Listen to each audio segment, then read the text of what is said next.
नमस्कार, मी प्रतीक्षा. न्यूज 24 मराठीमध्ये आपल्या सगळ्यांचं स्वागत आहे. तर चला बोलूयात आजच्या महत्त्वाच्या घडामोडींकडे. शासनाने तातडीने मनोज जरांगे पाटील यांची भेट घेऊन तोडगा काढावा असं वक्तव्य आनंद दुबे यांनी केलं आहे. त्याचबरोबर मनोज जरांगे पाटील पुन्हा एकदा उपोषणाला बसले आहेत. मराठा समाज बांधवांना आरक्षण मिळण्याची अधिसूचना शासनाने काढली, ते लागू करावे. मनोज जरांगे पाटील ही लढाई कोणत्या आपल्या वैयक्तिक स्वार्थासाठी लढत नाहीयेत. तरीही न केंद्राची सरकार न राज्याची सरकार त्यांचे म्हणणे ऐकण्यास तयार आहे. सरकारकडे त्यांच्यासोबत बोलण्यास वेळ नाही. मनोज जरांगे पाटील हे एक विचार आहेत. सरकार त्यांची कोणतीही दखल घेत नाहीयेत.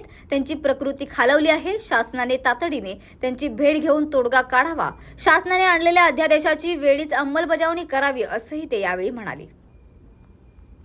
मनोज जरांगे पाटिल एक बार फिर भूख हड़ताल पर बैठ गए हैं, अनशन पर बैठ गए हैं, इसलिए कि मराठा भाई बहनों को जो आरक्षण सरकार ने देने के लिए अध्यादेश निकाला है उसको लागू करें। लेकिन दुर्भाग्यपूर्ण है कि आज 5 दिन हो गए मनोज जरांगे पाटिल की बात को न तो सरकार सुन रही है, न तो केंद्र की सरकार सुन रही है। मनोज जरांगे पाटिल ये लड़ाई अपने लिए नहीं लड़ रहे हैं, कोई व्यक्तिगत स्वार्थ नहीं है, अपने मराठा समाज के भाई बहनों के लिए लड़ाई लड़ रहे हैं। लेकिन न तो केंद्र सरकार न तो राज्य सरकार दुनिया भर की बातों में तो व्यस्त है, लेकिन मनोज जरांगे पाटिल से बातचीत करने के लिए सरकार के पास समय नहीं है।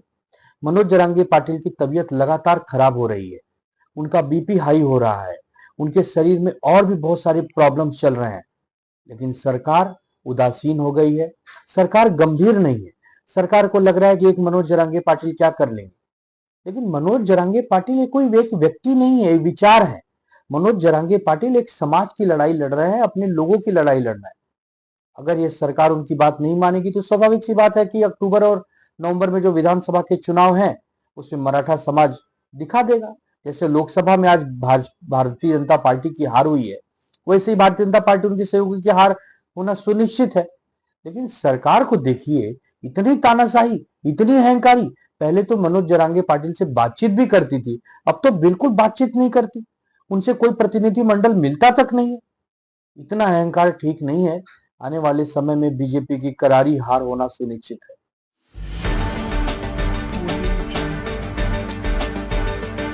शिवखोडीहून कटरा येथे जाणाऱ्या बसवर जम्मू काश्मीरच्या रियासीमध्ये दहशतवाद्यांनी हल्ला केला, ज्यात 10 जण ठार तर 41 जण जखमी झाले आहेत.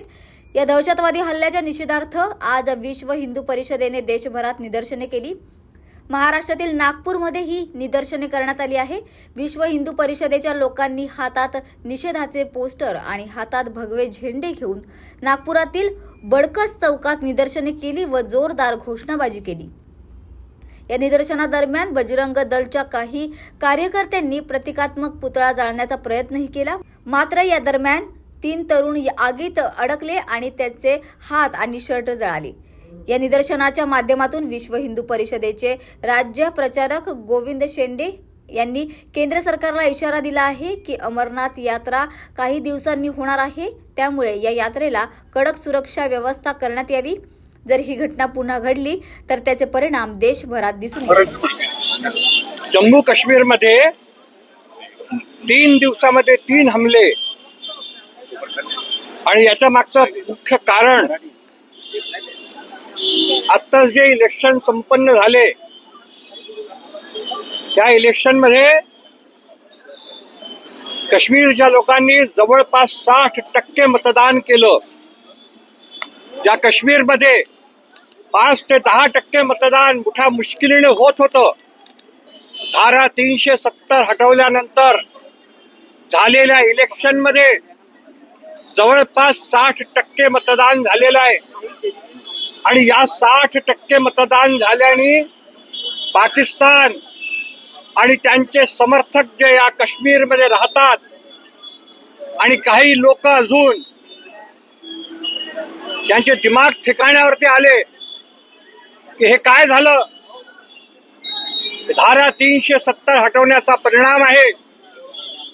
लोक भयमुक्त झाले आणि म्हणून आपली उपस्थिती दर्ज करवायची, आम्ही आहो हे दाखवायचं, एकदा पुन्हा भीतीचं वातावरण निर्माण करायचं, त्याचा हा परिणाम आहे. पण या परिणामाला आम्ही भीत नाही. याच्या आधी पण आम्ही उत्तर दिलेले आहेत, आवश्यकता पडली तर आताही उत्तर देऊ. पण माझं केंद्र सरकारशी आणि तिथल्या राज्यपालांशी निवेदन आहे की आता 29 तारखेपासनं अमरनाथची यात्रा प्रारंभ होणार आहे. त्याच्यानंतरच बुढा अमरनाथची यात्रा प्रारंभ होणार आहे. त्या यात्रेमध्ये जाणारे शिवभक्त यांची सुरक्षा निश्चित करावी. एकही हमला जर झाला तर याचे पूर्ण प्रतिसाद पूर्ण देशामध्ये उमटेल असं मी त्यांना चेतावणी देतो. म्हणून त्यांनी सर्वांची सुरक्षा करण्याचा प्रयत्न करावा आणि सुनिश्चित करावं.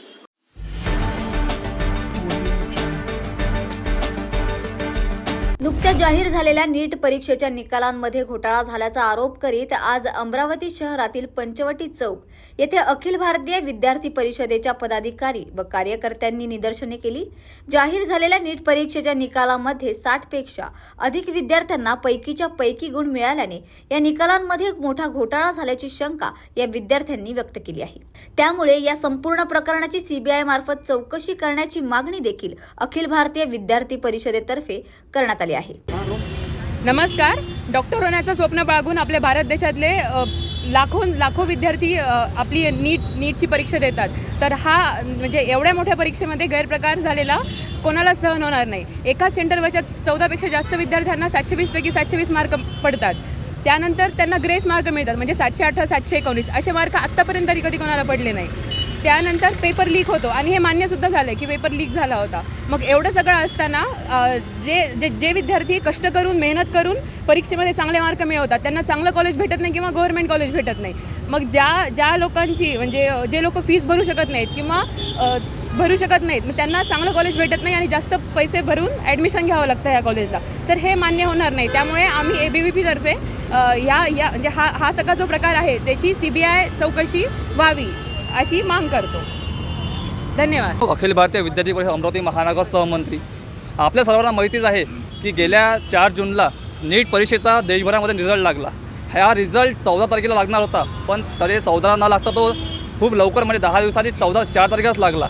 तर या रिझल्टमध्ये म्हणजे 66 नाही तर 66पेक्षा जास्त विद्यार्थ्यांना याच्यामध्ये 720 पैकी 720 मार्क मिळतात. या एवढ्या मोठ्या लेवलच्या परीक्षेवर हे असे मार्क मिळणं म्हणजे एक संशयच आहे. हे तर ठीक आहे, 720 पैकी 720 मार्क तर मिळालेच. त्यामध्ये असं घडून आलं की एका सेंटरवरती 14 विद्यार्थ्यांना पूर्णपैकी पूर्ण मार्क असं कसं होऊ शकतं. म्हणजे आपण नीटचा जर का आपण इतिहास बघितला तर या इतिहासामध्ये 1 किंवा 2 मुलांना टॉपर येणं म्हणजे हे खूप मोठी गोष्ट आहे. यामध्ये 60पेक्षा जास्त विद्यार्थी येणं म्हणजे खूप मोठी गोष्ट आहे. आपण सर्वांनी यावर चिंतन करायला हवं आणि आम्ही अखिल भारतीय विद्यार्थी परिषदतर्फे आम्ही CBI जजची मागणी करतो आहे. या नीटच्या रिझल्टवर CBI जज झालीच पाहिजे आणि या सर्व विद्यार्थ्यांना न्याय मिळाला पाहिजे. धन्यवाद. रिद्धेश देशमुख.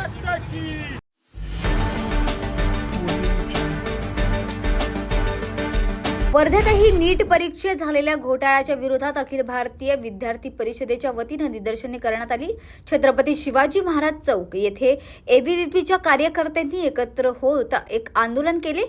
नीटचा निकाल जाहीर झाला. यात मोठ्या प्रमाणात अनियमितता दिसून आल्या आहेत. या विरोधात वर्ध्यात विद्यार्थी संघटनेकडून घोषणाबाजी करण्यात आली आहे. नीट परीक्षेत झालेल्या घोटाळ्याची CBI मार्फत उच्चस्तरीय चौकशी करण्यात यावी अशी मागणी यावेळी करण्यात आली आहे. हा जो अखिल भारतीय विद्यार्थी परिषद वर्धानगरतर्फे जो आज निदर्शन आम्ही छत्रपती शिवाजी महाराज चौकात करत आहोत, हा मागल्या 4 तारखेला नीट परीक्षेचा निकाल जाहीर झाला. त्या नीट परीक्षेमध्ये जे निकाल जाहीर झालं त्या निकालामध्ये खूप साऱ्या अनियमितता आहेत. त्याकरिता आम्ही अखिल भारतीय विद्यार्थी परिषद वर्धानगरतर्फे हा निदर्शन करत आहोत. एक प्रश्न आम्ही NTAला विचारतो. NTAनी जे नीट परीक्षा घेतल्या त्या नीट परीक्षेचा जो निकाल जाहीर होण्याची तारीख होती ती तारीख 14 तारीख होती आणि NTAनी ती तारीख 14 तारखेला न करता 10 दिवसा अगोदर 4 तारखेला ज्या दिवशी आपल्या लोकसभेचा निवडणुकीचा निकाल जाहीर झाला त्या दिवशी त्यांनी आपला निकाल जाहीर केला नीटचा. NTAला 10 दिवसापूर्वी निकाल जाहीर करण्याची का गरज होती ते माहीत नाही, पण ते झाल्यानंतर जे अनियमितता आहेत त्या खूप साऱ्या दिसून आल्यात. एकाच सेंटरवरील खूप साऱ्या विद्यार्थ्यांना सेम मार्क्स, एकाच अकॅडमीचा खूप सारे विद्यार्थी पास होणं ह्या प्रकरणावर NTA ह्या प्रकरणावर संपूर्ण देशात विद्यार्थी आक्रोशित आहेत. कारण जर नीटचा अभ्यास करायचं म्हटलं तर विद्यार्थी 12वी झाल्यानंतर 12वी 11वी पासूनच आपल्या नीटच्या तयारीला लागतात. लोकांचं स्वप्न असतं, त्यांचं आईबाबांचं स्वप्न असतं की आम्ही आपल्या मुलाला शिकवू, तो नीट क्रॅक करेन, त्याच्यानंतर चांगल्या मेडिकल कॉलेजमध्ये त्याला ॲडमिशन मिळते. पर NTAचं जे हे आहे, नीटचीच परीक्षा नाही तर खूप साऱ्या परीक्षांमध्ये NTAचं जे भोंगाड कारभार आहे त्या कारभारामुळं आज विद्यार्थी त्रस्त आहेत. तर आमची एकच मागणी आहे की नीट परीक्षेत भोंगाड कारभार झालेला आहे, ह्या कारभारावर उच्चस्तरीय जांच व्हावी, CBIची चौकशी व्हावी आणि ते जे चौकशी होणार आहे ते चौकशी आम्हाला मान्य आहे. त्याचं जे काही निर्णय होतं त्या विद्यार्थी परिषदेला मान्य असणार आहे.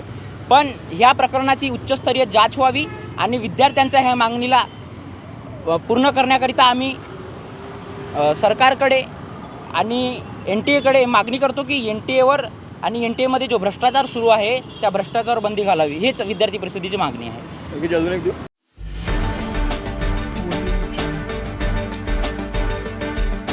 वडजी तालुका भडगाव येथील रहिवासी राजेंद्र रामलाल राजपूत यांना पाळीव प्राणी पाळण्याची मोठी आवड आहे. त्यांनी राजहंस, बगळा, कबूतर आदी पक्षी पाळलेले असून सध्या त्यांना बाहुबली टर्की कोंबड्याची चांगली चर्चा रंगत आहे. अवघ्या 1 वर्षाच्या असलेल्या या टर्की कोंबड्याचं वजन तब्बल 5.5 किलो इतकं आहे. त्याची उंची 2.5 ते 3 फुटांपर्यंत आहे.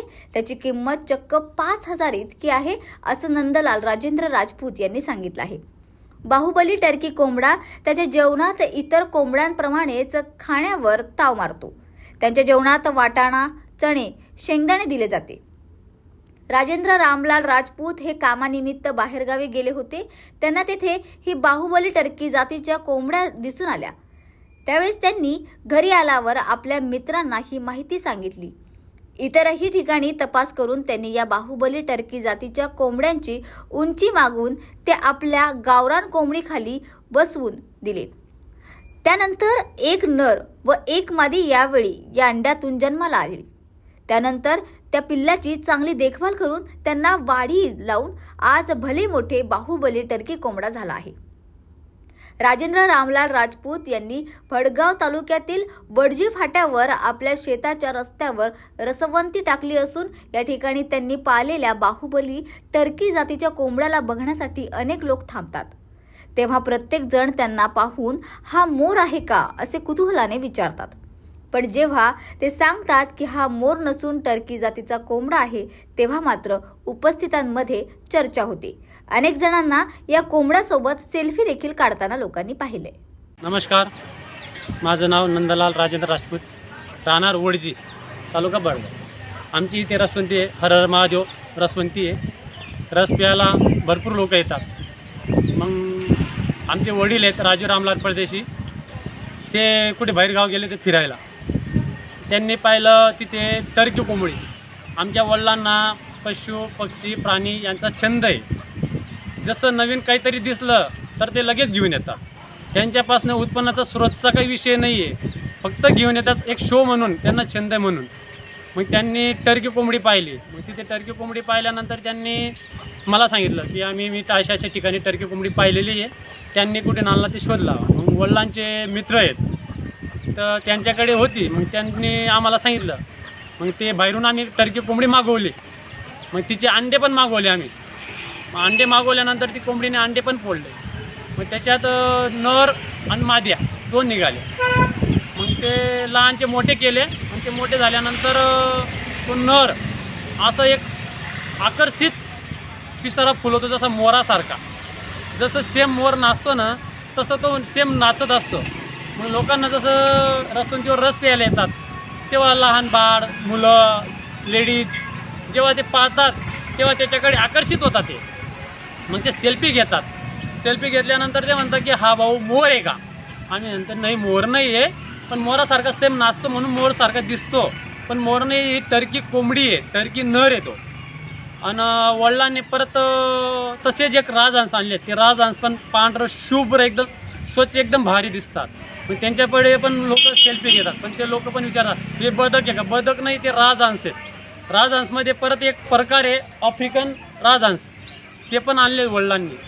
परत फायटर कोंबडी आमच्याकडे, ते जसं कर्नाटकमध्ये झुंबड करताना त्यांचे कोंबडे आहेत नर. परत आमच्याकडे कबूतर.